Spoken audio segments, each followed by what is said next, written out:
अस्सलाम वालेकुम, नमस्ते, सत श्री अकाल, हेलो एवरीवन। स्वागत है आपका हमारे YouTube चैनल पर। मैं सकरंदगढ़ कचहरी में पेशकार यानी प्रस्तुतकर्ता की हैसियत से काम करता था, लेकिन मेरी आदत दूसरे पेशकारों से अलग थी। कचहरी जैसी जगह में रिश्वत लेने की सोच है, लेकिन मैं धर्म से कहता हूँ कि मैंने अपनी पूरी जिंदगी में कभी किसी से रिश्वत नहीं ली। दरअसल इसकी असल वजह पिताजी थे। पिताजी ज़िला मथुरा के एक देहात वाड़जी में रहते थे और खेती बाड़ी करके उन्होंने अपनी पूरी ज़िंदगी गुजारी थी। मैं उनका इकलौता बेटा था, इसलिए मेरे बारे में उनके हौसले बहुत ऊंचे थे। 12 साल की उम्र में मैं वाड़जी से मथुरा अपनी मौसी के यहाँ गया और वहीं से मैंने बाकायदा पढ़ाई शुरू की। इससे पहले मैं वाड़जी के छोटे से प्राइमरी स्कूल में पढ़ता था, लेकिन वो स्कूल बस ऐसा ही था।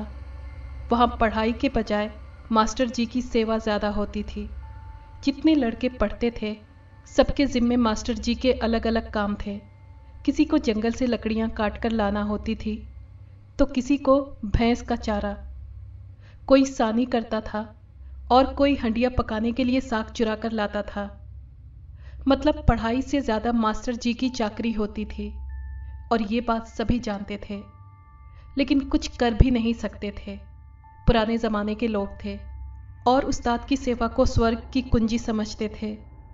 और फिर वैसे भी स्कूल में दाखिले के वक्त उन्हें कहना होता था कि मास्टर जी, हड्डियाँ हमारी और जाम यानी खाल तुम्हारा।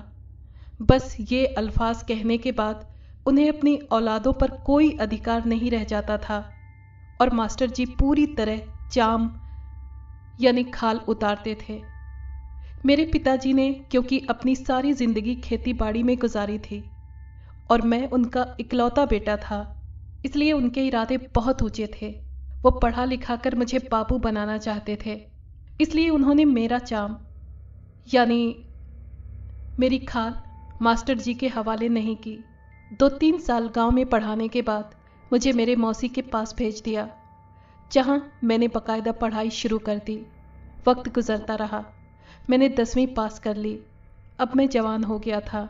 10वीं करने के बाद मैंने पटवारी का कोर्स किया और फिर वहीं पटवारी लग गया। पहली बार जब मैं अपनी नौकरी पर जाने लगा तो पिताजी ने एक नसीहत की।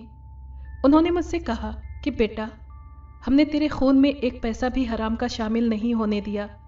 कोशिश करना कि तू भी अपनी कमाई में हराम शामिल ना करे। ये नसीहत मैंने गिरह में बांध ली और फिर पिताजी की मौत के बाद मैंने रिश्वत की तरफ आंख उठाकर देखा नहीं। और फिर सकरंदगढ़ कचहरी में पेशकार यानी प्रस्तुतकर्ता लग गया। यहाँ कदम कदम पर रिश्वतों की पेशकश होती थी, लेकिन मैंने पिताजी की नसीहत ध्यान में रखी और कभी रिश्वत नहीं ली। इन्हीं दिनों की बात है, एक देहात बिजौली के एक ज़मींदार का केस हमारे पास आया। ज़मीनों का झगड़ा था। किसी दूसरे ने उन ज़मीनों पर अपनी मिल्कियत का दावा किया था, जबकि असल में ज़मीन उस ज़मींदार की थी। बहरहाल केस चलने लगा। ज़मींदार के विरोधी ने मुझे रिश्वत के लिए पेशकश की, मगर मैंने सख्ती से उसे झाड़ दिया। इत्तेफाक से ये बात उस ज़मींदार को पता चल गई, जिसका नाम गोपाल दास था। इस घटना से गोपाल दास मेरा फ़ैन हो गया। बाद में केस का फैसला गोपाल दास के हक में ही हो गया। गोपाल दास मेरा दोस्त बन गया था। वो जब भी सकरंदगढ़ आता मेरे लिए कई तरह की चीज़ें लाता। मैं मना करता तो बिगड़ जाता और कहता कि ये एक दोस्त की भेंट है, रिश्वत नहीं है। वो जब भी यहाँ आता मुझसे बिजौली आने के लिए कहता, मगर मैं घर के झगड़ों में ऐसा फंसा था कि कहीं जाना बहुत मुश्किल था। लेकिन एक बार मौका मिल ही गया। मुझे मलेरिया हो गया था। कई दिन से बुखार चढ़ा हुआ था और मैं काफ़ी कमज़ोर हो गया था। ठीक होने के बाद भी मैं काफ़ी कमज़ोरी महसूस कर रहा था और किसी काम में जी नहीं लगता था। इसलिए मैंने फ़ैसला कर लिया कि थोड़े दिन के लिए शहर से कहीं दूर चला जाऊं, ताकि आबो हवा बदल जाए। चारों तरफ दिमाग दौड़ाया कि कहाँ जाना चाहिए। यूँ तो बहुत से रिश्तेदार थे, लेकिन किसी के यहाँ जाने को दिल नहीं चाह रहा था। और फिर गोपाल दास मुझे याद आ गया। वो बेचारा कितनी बार बुला चुका था। वो मेरे रिश्तेदारों से ज़्यादा मुझसे मोहब्बत से मिलता था। इसलिए मैंने उसके यहाँ जाने का फैसला कर लिया और फिर थोड़ी सी तैयारी करके चल पड़ा। सकरंदगढ़ से अलीगढ़ तक का सफ़र लारी से तय करके गया। फिर एक दूसरी लारी में बैठकर छर्रा पहुंच गया। छर्रा से बिजौली तक का रास्ता कच्चा था और कोई बकायदा सड़क वहां नहीं जाती थी, न ही किसी सवारी का ही इंतज़ाम था। गोपाल ने मुझसे कह दिया था कि मैं जब भी आऊं पहले से खबर कर दूं ताकि वो मुझे लेने के लिए बैलगाड़ी छर्रा भेज दे। मगर मैंने उसे कोई खबर नहीं दी थी। शाम हो चुकी थी और मैं परेशान था कि क्या किया जाए। मुझे नहीं मालूम था कि यहाँ आकर ये सिचुएशन पेश आएगी, वरना मैं गोपाल को बिना बताए कभी नहीं आता। हैरान परेशान मैं किसी सराय की तलाश में चल पड़ा। एक आदमी से रास्ते में किसी सराय का पता पूछा। उसने सराय का पता बताते हुए पूछा, कहीं दूर से आए हो बाबूजी? हाँ भैया, दरअसल मुझे बिजौली जाना था। यहाँ देर हो गई, कोई सवारी ही नहीं मिल रही थी। मैंने अपनी परेशानी बताई। पसनी के निगले चले जाओ बाबूजी, शायद कोई बैलगाड़ी वाला मिल जाए, रुपया लेकर बिजौली पहुंचा देगा। देहाती ने मशवरा दिया। ये कहाँ है? मैंने पूछा और उसने मुझे इशारे से पसनी का निगला बताया। यहाँ ठहरना मेरे लिए मुसीबत वाली बात थी, इसलिए मैं इस उम्मीद पर चल पड़ा कि शायद कोई गाड़ी मिल ही जाए। थोड़ी देर के बाद मैं वहाँ पहुँच गया और मेरी आंखें चमक उठीं। एक बैलगाड़ी वहाँ तैयार खड़ी थी और बैलगाड़ी वाला बैल खोलने की तैयारी कर रहा था। मैं उसके करीब पहुँच गया कि क्या वो मुझे बिजौली पहुँचा देगा। इस वक्त बाबूजी, बैलगाड़ी वाले ने गर्दन को खुजाते हुए कहा, रास्ते में रात हो जाएगी और छोइये का सरकटा। ना बाबूजी ना, सुबह को मैं तुम्हें बिजौली पहुंचा दूंगा, लेकिन इस वक्त नहीं। अरे भाई, डरने की क्या बात है? और छोइये का ये सरकटा है क्या चीज़? हम 2 आदमी हैं, मुझे ज़मींदार के यहाँ जाना है, मैंने कहा। कहाँ? गोपाल जी के यहाँ, देहाती ने कहा। हाँ, मैंने खुश होकर कहा। मैं भी उनका नौकर हूँ बाबूजी, मगर यकीन करिए रात में छोइया पार करना अच्छी बात नहीं है। पर आप गोपाल बाबू के कौन हैं? मैं उनका गहरा दोस्त हूँ और अभी बिजौली जाना चाहता हूँ। अगर तुम नहीं जाना चाहते तो तुम्हारी मर्जी। मैंने ये जानकर कि वो गोपाल का नौकर है उस पर रौब डाला। बड़ी मुश्किल से मैं उसे तैयार कर सका और उसने बैल दोबारा कस लिए। फिर हम दोनों वहां से चल दिए। कच्चे रास्ते पर बैलगाड़ी का सफ़र बड़ा तकलीफदेह होता है, लेकिन वहां जाने का और कोई रास्ता भी नहीं था, इसलिए क्या किया जा सकता था। मैंने सिगरेट सुलगाया। एक सिगरेट वेनू को भी दिया। गाड़ी वाले ने मुझे अपना नाम वेनू बताया था, लेकिन उसने सिगरेट लेने से मना कर दिया और छोटी सी मिट्टी की चिलम में तंबाकू को जमाकर दोनों हाथों में भरकर उसके कश लगाने लगा। ये छोइये का सरकटा क्या है वेनू? मैंने उसे बातचीत करने के लिए पूछा, लेकिन चिलम वेनू के हाथ से छूटते छूटते बची। इस वक्त उसका नाम मत लीजिए बाबूजी, हमें छोइये से गुजरना है, वो डरे अंदाज में बोला और मैं उसकी सादगी पर हंस दिया। बहरहाल मैंने उसके डर का ख्याल रखा और फिर इस बारे में उससे कोई बात नहीं की, बल्कि उसकी बीवी बच्चों के बारे में, इस बार होने वाली फसल और गोपाल के बारे में बातचीत करता रहा। उसका डर किसी हद तक दूर हो गया था।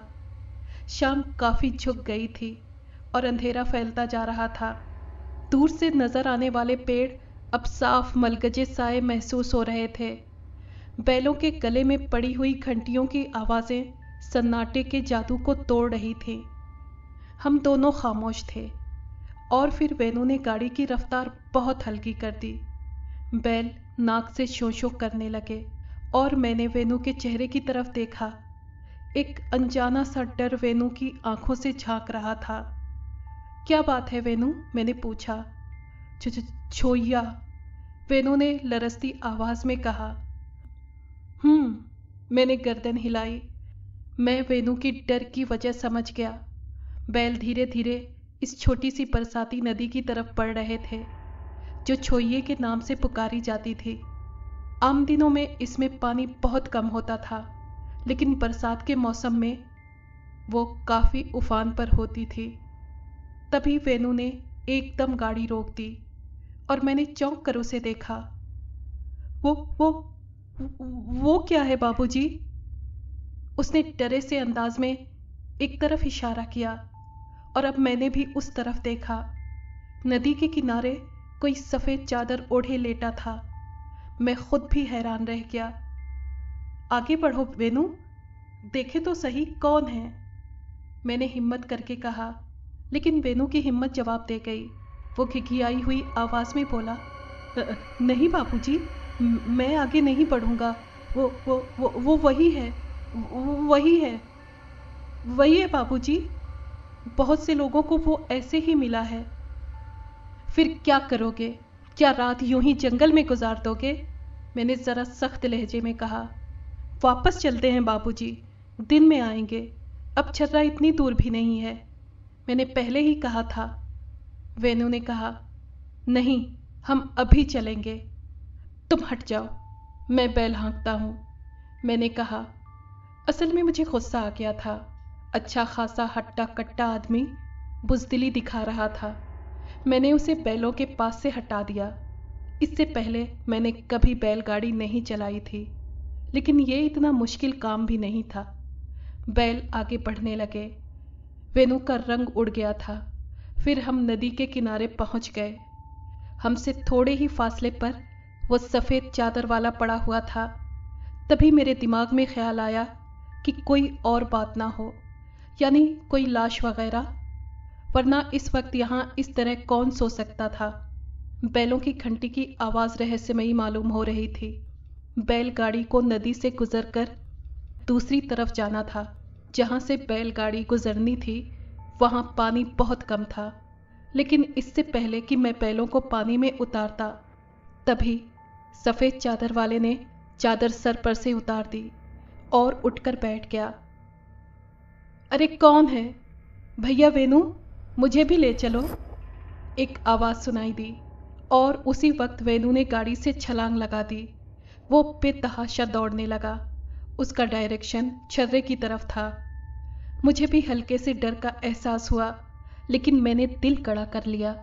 वेनु का इस तरह भाग जाना मेरे लिए परेशानी की वजह था और मैं फैसला नहीं कर पा रहा था कि वापस जाकर उसे तलाश करूं या आगे बढ़ जाऊं। फिर मैंने उस आदमी की तरफ देखा जिसने वेनु का नाम लेकर उस तरफ चलने की ख्वाहिश जाहिर की थी। वो अब चादर समेटकर खड़ा हो गया था। फिर वो मेरी तरफ आने लगा। बैल डरे अंदाज में नाक से शोशो कर रहे थे और खुर जमीन पर मार रहे थे। वो एक डरावनी शक्ल का आदमी था, जिसका ऊपरी जिस्म नंगा था, गंजा सर था, निचले जिस्म पर धोती बंधी हुई थी, रंग बिल्कुल काला था। उसकी शक्ल देखकर फिर से मेरे जिस्म में कपकपी की लहर दौड़ गई। अरे ये वेनु कहाँ भाग गया? बड़ा डरपोक है, वो अजीब से अंदाज में बोला। फिर मेरी तरफ गौर से देखकर कहने लगा, तुम बिजौली जा रहे हो बाबूजी? हाँ, मैंने जी कड़ा करके कहा। मुझे भी वहीं छोड़ देना, बड़ी कृपा होगी। मैंने एक बार सर से पांव तक उसे फिर देखा। ऊपर से तो कोई खास बात नहीं थी। वेनु भाग गया था और मुझे बहरहाल बिजौली पहुंचना था, इसलिए मैंने उसे इजाज़त दे दी और वो गाड़ी पर चढ़ाया। मुझे एक अजीब सी बू का एहसास हुआ था। वो बू शायद उसके पसीने की थी। बहरहाल मैंने गाड़ी आगे बढ़ा दी। वेनु को इस गधेपन की सज़ा मिलनी ही चाहिए थी। न जाने बैलों की रफ्तार इतनी तेज क्यों हो गई थी। वो बिल्कुल खामोश था। तुम्हारा क्या नाम है? मैंने फिर से दिल कड़ा करके पूछा। कन्हैया लाल। गडेरिया हूँ बाबूजी, छर्रे से आ गया था। रात हो गई थी, सोचा था यहाँ लेट जाऊं। सुबह चला जाऊंगा। वेणु को मैं अच्छी तरह जानता हूं, मगर वो डरकर भाग गया। उससे बातचीत करके मेरा डर दूर हो गया था। बिजौली ही के रहने वाले हो? मैंने पूछा। हाँ बाबूजी। क्या करते हो? हो, बस सरकार, अभी तो कुछ नहीं करता। पहले बकरियां चराता था और सट्टा खेलता था। जिंदगी भर हसरत रही सरकार कि मुकद्दर फिर जाए, पर न फिरना था न फिरा, उसने कहा और मैंने गर्दन हिला दी। बैल बहुत तेजी से जा रहे थे। फिर बिजौली के शुरुआती घरों में जलती हुई लालटेनें नजर आईं और मैंने सुकून की सांस ली। आखिर मैं अपनी मंजिल पर पहुंच ही गया था। तो मुझे जमींदार गोपाल के मकान पर पहुंचा देना, उसके बाद अपने घर चले जाना, मैंने उससे कहा, लेकिन उसने कोई जवाब नहीं दिया। गोपाल दास को तुम जानते होगे? मैंने फिर पूछा, लेकिन कोई जवाब नहीं मिला। मैंने उसकी तरफ देखा और फिर बुरी तरह चौंक पड़ा। कन्हैया लाल वहां नहीं था। उसे गाड़ी से उतरते हुए भी नहीं देखा था। अलबत्ता वो बदबू मुझे अब भी महसूस हो रही थी, जो कन्हैया लाल के जिस्म से आ रही थी। एक बार फिर मुझे डर की हल्की सी लहर का एहसास हुआ। मैंने आंखें फाड़कर चारों तरफ देखा, लेकिन कन्हैया लाल का दूर दूर तक पता नहीं था। तभी मेरी नज़र बैलगाड़ी के उस हिस्से पर पड़ी जहां कन्हैया लाल बैठा हुआ था, और इस बार मेरे मुंह से डर की एक चीख निकल गई। वो एक बिल्ली का सर था, बिल्ली का कटा हुआ सर, जिससे सड़ांध उठ रही थी। और यही वो सड़ांध थी जो मुझे उस वक्त से अब तक आती रही थी जब कन्हैया गाड़ी में बैठा था। पर सर कहाँ से आ गया? मैंने सोचा। मेरी तबीयत मितला रही थी, मगर हिम्मत करके मैंने वो सर गाड़ी से उठाकर बाहर फेंक दिया। बैल सीधे बस्ती की तरफ जा रहे थे। थोड़ी सी देर के बाद मैं बस्ती पहुंच गया। बस्ती सुनसान पड़ी हुई थी। इक्का दुक्का लोग नजर आ रहे थे। मैंने एक आदमी को करीब बुलाया और उससे गोपाल के मकान का पता पूछ लिया। वो बेचारा मेरे साथ ही गाड़ी में बैठ गया और थोड़ी सी देर के बाद मैं गोपाल के मकान पर पहुंच गया। गोपाल मुझे इस हाल में और इस वक्त देखकर बहुत हैरान हुआ और उतना ही खुश भी। उसने हैरत से बैलगाड़ी देखी और बोला, अरे ये गाड़ी तो वेणु की है। खुद वेणु कहाँ मर गया? लंबी कहानी है, इत्मीनान से बैठकर बताऊंगा, मैंने गहरी सांस लेकर कहा। बहरहाल गोपाल मुझे अंदर ले गया। एक नौकर से उसने गाड़ी खोलने के लिए कह दिया। हाथ मुंह धोने के बाद मैंने खाना खाया। गोपाल ने मेरे लिए कमरे का इंतजाम कर दिया था और फिर मैं अपने कमरे में बैठकर उसे राम कहानी सुनाने लगा कि किस तरह मेरे दिमाग में यहाँ आने का भूत सवार हुआ और मैं यहाँ के लिए चल पड़ा। मैंने वेणु का किस्सा सुनाया और गोपाल हंसने लगा। फिर बोला, खैर वेणु की फिक्र नहीं है, वो छोइये से दूर निकल जाएगा और फिर सुबह को आ जाएगा, मगर तुम्हारे साथ खूब घटनाएं पेश आईं। ये क्या किस्सा है गोपाल? पहले तो मैं उसे सिर्फ वेणु की सादगी समझा था, लेकिन बाद की घटनाओं ने मुझे भी हैरत में डाल दिया है। रात में ऐसी बातें ना करो यार। और फिर तुम उसे साथ लगाकर यहां तक ले आए हो। गोपाल कुछ डरे हुए लहजे में बोला। और गोपाल जैसे पढ़े लिखे आदमी के मुंह से यह बात सुनकर मुझे बड़ी हैरत हुई। ओहो, तो क्या तुम भी उससे डरते हो? मैंने पूछा। मेरे बड़े बूढ़े भी डरते हैं, बचपन से ये कहानी सुनता आया हूं। और फिर बस्ती का कौन सा आदमी है जिसने उसे नहीं देखा है? कभी कभी वो लोगों के खाने पीने की चीजें भी छीन लेता है, उनके कपड़े तक उतरवा लेता है। गोपाल डरे अंदाज में हंसते हुए बोला और फिर कहने लगा, बहरहाल बस अब उसकी बातें बंद। सुबह को जो तुम पूछोगे बता दूंगा, मगर रात में। चलो ठीक है, मैं भी हंसने लगा। फिर मैं और गोपाल काफी देर तक दूसरे टॉपिक पर बातचीत करते रहे और उसके बाद मुझे नींद आती देखकर गोपाल उठ गया अब आराम करो, सुबह को बातें होंगी, उसने कहा और फिर बाहर चला गया। मैंने अंदर से कुंडी लगा ली और बिस्तर पर लेट गया। दिमाग में वही ख्याल आ रहे थे, कटा हुआ बिल्ली का सर और उससे उठने वाली बदबू, और वो शख्स जिसने अपना नाम कन्हैया लाल बताया था। वो बदसूरत और डरावना ज़रूर था, लेकिन मुझे उसमें कोई ख़ास बात नज़र नहीं आई।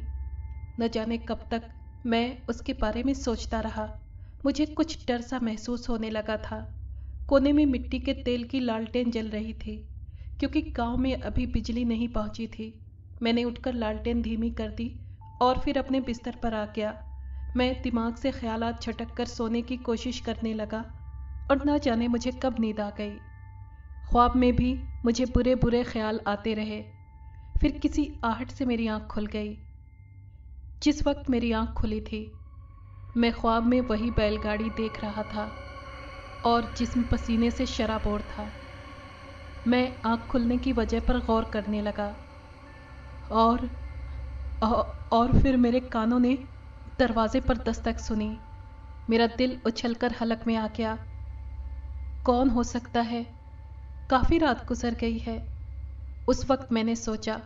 फिर मेरे कानों ने गोपाल की आवाज़ सुनी, दरवाज़ा खोलो भैया। और मेरा दिल ठिकाने आ गया। वो गोपाल था, मगर उसे इस वक्त क्या ज़रूरत आ गई थी? बहरहाल मैं जल्दी से उठ गया और कुंडी खोल दी, मगर दरवाज़ा खोलते ही मेरे नाक से बदबू का वही भभका टकराया जो बिल्ली के सर और कन्हैया लाल के बदन से आई थी, और मैं उछल पड़ा। मैं आंखें फाड़ फाड़ कर दरवाजे पर खड़े हुए कन्हैया लाल को देख रहा था। उसके सफ़ेद सफ़ेद दांत चमक रहे थे। वो शायद हंस दिया था। मैंने चीखने की कोशिश की, लेकिन ऐसा लग रहा था जैसे किसी ने मेरा गला पकड़ लिया हो। आवाज़ हलक में भिज गई थी। कन्हैयालाल उसी तरह हंस रहा था। फिर उसकी मिनमिनाई आवाज़ सुनाई दी, आओ मेरे साथ आओ, मैं सब कुछ बता दूंगा, आओ आ भी जाओ। उसने अजीब अंदाज में कहा और ना जाने क्यों मेरे कदम उठ गए। मैं कमरे से निकल आया। मेरे पांव कांप रहे थे। दिल में शदीद ख्वाहिश थी कि मैं चीख पड़ूं और सबको जमा कर लूं, लेकिन मैं कुछ भी नहीं कर सकता था। मेरा कमरा मर्दाने इलाके में था, जिसके बाद एक आंगन, फिर ड्योढ़ी और उसके बाद मेन डोर। मेन डोर खुला हुआ था। मैं कन्हैयालाल के पीछे चल पड़ा और मेन डोर से बाहर निकल आया। बाहर काली रात लहरें ले रही थी। चारों तरफ वीरानी और सन्नाटा था। कन्हैया के बदन से उठने वाली बदबू मेरे दिमाग में बुरी तरह चुभ रही थी, लेकिन मैं बेबस था। फिर वो बस्ती से बाहर निकल आया। उसका डायरेक्शन न जाने किस तरफ था। मैं उसके पीछे पीछे आगे बढ़ रहा था। फिर मेरी नज़र उसके पैरों पर पड़ी और एक बार फिर मेरे जिस्म में डर की लहर दौड़ गई।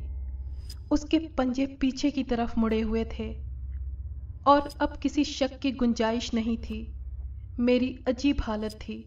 सोच सकता था, देख सकता था, लेकिन अपनी मर्जी से कुछ कर नहीं सकता था। न जाने मैं कितनी देर चलता रहा और फिर हम शमशान पहुंच गए। दूर एक वीरान खंडहर नजर आ रहा था और कन्हैयालाल उसी खंडहर की तरफ जा रहा था। वो ईंटों के बने हुए उस खंडहर में रुक गया और उसके काले चेहरे पर बड़ी बड़ी दो सफ़ेद आंखें मेरी तरफ उठ गईं। तुम गोपाल से मेरे बारे में पूछ रहे थे, मैं खुद तुम्हें अपने बारे में बताता हूँ। और उसकी फटी फटी मिनमिनाई आवाज़ सुनाई दी, मेरा नाम कन्हैयालाल है। बकरियां चराता था। बचपन से चरस पीने की आदत थी और भी नशा करता था। बकरियां चराने से इतनी आमदनी कहाँ होती है कि नशे का शौक पूरा कर सकता। दूसरा कोई तरीका भी नहीं था। मैंने सट्टा खेलना शुरू किया। उसमें भी ज़्यादातर जाता था, आता बहुत कम था। मैं और परेशान हो गया। फिर एक दिन मैं अपनी बकरियां चरा रहा था कि जंगल में मुझे एक आदमी मिला। वो काला जादू करने में मशहूर था। मैं उसके कदमों में गिर पड़ा तो उसने मुझे एक जाप बताया। उसने कहा कि अगर वो एक आध नंबर बता भी दे तो उससे क्या होगा। वो मुझे पक्का काम बता रहा था, और वो पक्का काम है मसान को जगा लूं तो मेरी मुश्किल आसान हो जाएगी। इसलिए मुझे 40 दिन मंत्र जाप करना था। मैं तैयार हो गया तो उस आदमी ने मुझे मसान जगाने की तरकीब बताई और मैंने पूरी तरकीब समझ ली, और फिर मैंने मसान जगाने के लिए जाप शुरू कर दिया। ये मंत्र काली बिल्ली के सर पर पढ़ा जाता था और उसके लिए सुनसान जगह की ज़रूरत थी। इसलिए मैं छोइये पर आ जाता और मंत्र का जाप करता। उस आदमी ने मुझे बता दिया था कि मुझे ठीक तरह जाप करना होगा, वरना अगर मसान बिगड़ गया तो मेरी खैर नहीं। उसने ये भी कहा था कि जाप के दौरान जगह बिल्कुल सुनसान हो। इसलिए मैं छोइये पर ऐसे हिस्से में चला जाता जहाँ किसी के आने का अंदेशा नहीं होता था। जाप के 30 दिन ठीक ठाक गुजर गए।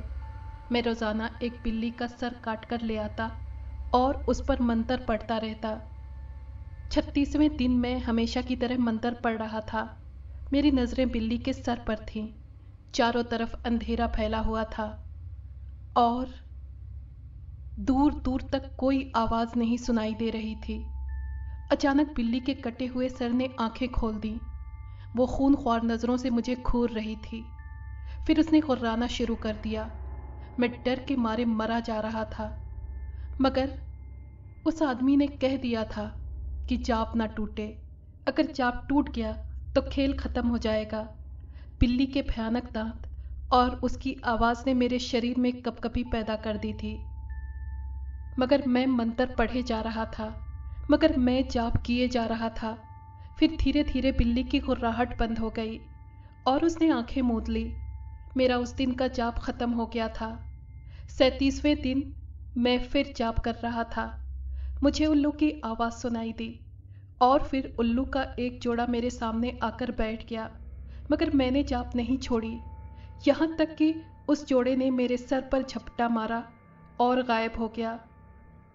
मुझे 39 दिन तक इसी तरह डराया गया, मगर मेरा जाप पूरा हो गया था और फिर 40वां दिन था।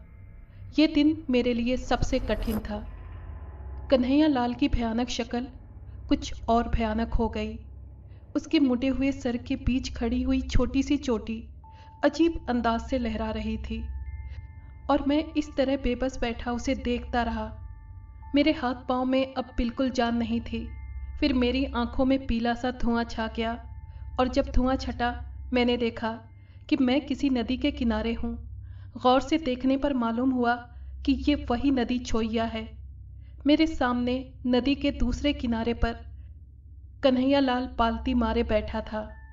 उसके सामने बिल्ली का एक कटा हुआ सर रखा था जिसकी आंखें जल रही थीं। कन्हैया लाल उसकी आंखों में आंखें डाले जाप कर रहा था। फिर मैंने बिल्ली की गुर्राहटें सुनी और मेरा दिल डूबने लगा। मैं बहुत ज़्यादा डर गया था। फिर मैंने बिल्ली की आंखों से धुआं निकलता देखा। वो धुआं ऊपर की तरफ ऊंचा हो रहा था और फिर एक ख़ास ऊंचाई पर चकराने लगा।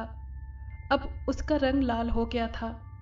फिर उस लाल रंग में एक इंसानी शक्ल नज़र आई, लेकिन बेहद डरावनी। उसके 2 दांत निकले हुए थे, आंखें बड़ी बड़ी थीं और चिराग की तरह चमक रही थीं। बाकी जिस्म नंग धड़ंग था। एक हाथ में तलवार थी और दूसरे में कटारी। फिर उसकी आवाज़ सुनाई दी, कन्हैया खड़ा हो जा। लेकिन कन्हैया ने उसकी बात नहीं सुनी। वो मंत्र पढ़ता रहा। उसने तलवार ज़मीन में गाड़ दी और गरजदार आवाज़ में बोला, मैं कहता हूँ खड़ा हो जा। मगर कन्हैया लाल उसी तरह बैठा रहा। शायद उसका मंत्र पूरा नहीं हुआ था। तभी एक भयानक चीख सुनाई दी। किसी औरत की चीख थी, दर्द में डूबी हुई, और उसी वक्त कन्हैया के सामने कोई चीज़ आ पड़ी। मैंने भी वो चीज़ देखी। ये एक सुंदर स्त्री का सर था। कन्हैया लाल ने एक चीख मारी और खड़ा हो गया। उसका मंत्र टूट गया था और तलवार वाले मसान का भयानक ठहाका गूंज उठा। हा हा हा। मसान को कब्जे में करने चला था। हा हा हा। कन्हैया लाल की चीख बड़ी भयानक थी। वो उछलकर भागा, लेकिन तलवार वाले मसान ने कटारी उठाई और उसकी तरफ लपका, और फिर कटार के एक ही वार से कन्हैया लाल का सर कटकर दूर जा गिरा। अब मुझ में बर्दाश्त करने की ताकत नहीं थी। मुझे बस इतना याद था कि मेरे मुंह से एक भयानक चीख निकल गई और सब कुछ गायब हो गया। और सब कुछ गायब हो गया। फिर जब मेरी आंख खुली तो मैं एक कमरे में था। गोपाल और कस्बे के वैद्य जी मेरे करीब बैठे हुए थे और मैं बड़ी कमजोरी महसूस कर रहा था।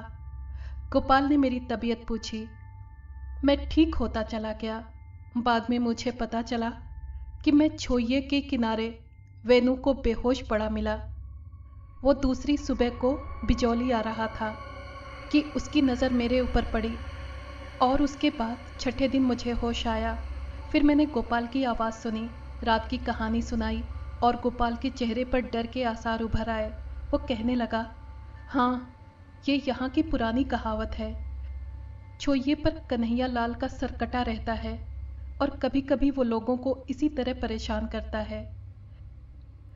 यहाँ के बूढ़े बड़ों से यही मालूम हुआ था कि मसान को जगाने की उसने कोशिश की थी, लेकिन उसका मंत्र नाकाम हो गया और मसान ने उसे मार डाला। जब से उसकी आत्मा वहीं मंडलाती रहती है। लगभग 2 हफ्ते तक मैं वहां रहा। फिर मैंने गोपाल से वापसी की इजाज़त मांगी। यहाँ मेरी सेहत पर कोई ख़ास असर नहीं पड़ा था और फिर छुट्टियाँ भी ख़त्म हो रही थीं। आखिर एक दिन गोपाल से विदा होकर चल पड़ा। गोपाल ने मुझे बड़े एहतमाम से विदा किया था। उसने वेणु से बैलगाड़ी कसने के लिए कहा। गांव के सिरे तक गोपाल मेरे साथ आया, फिर प्रणाम करके चला गया। लगभग 1 बजे दोपहर के करीब हम छोइये पर पहुंचे।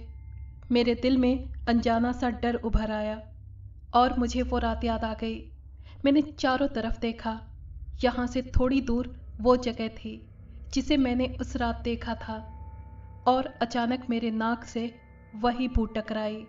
मैं उछल पड़ा। मैंने चारों तरफ देखा। जंगल साए साए कर रहा था। वेणु, वेणु, मैंने खिखियाई हुई आवाज़ में कहा, क्या तुम किसी किस्म की बदबू महसूस कर रहे हो? लेकिन वेणु ने इस बात पर कोई जवाब नहीं दिया। शायद वो भी डरा हुआ था। गाड़ी छोलिये में घुसकर दूसरी तरफ निकल गई और वेणु ने उसे रोक लिया। बदबू और तेज हो गई थी। क्या बात है वेणु, जल्दी से निकल चलो यहाँ से, मैंने घबराए हुए लहजे में कहा, और वेणु मेरी तरफ पलटा। मैं यहाँ से आगे नहीं जा सकता, उसने मिनमिनाई हुई आवाज़ में कहा, और मेरे दिल की हरकत रुक गई। मैंने वेणु की शक्ल देखी। वो वेणु नहीं, कन्हैया लाल था। मेरी आंखें पथराने लगीं। मेरी सरहद यहाँ ख़त्म हो जाती है, उसने फिर कहा, और दोनों हाथ अपने सर की तरफ बढ़ाए, और फिर उसने गर्दन कंधों से उतारकर मेरे सामने रख दी और गाड़ी से उतर गया। मैंने अंधेरी आंखों से उसकी गर्दन की तरफ देखा। वो सिकुड़ रही थी, छोटी और छोटी। उसके साथ ही उसकी शक्ल भी बदल रही थी, और फिर वो एक काली बिल्ली का सर रह गया जो मेरी तरफ घूर कर गुर्रा रहा था।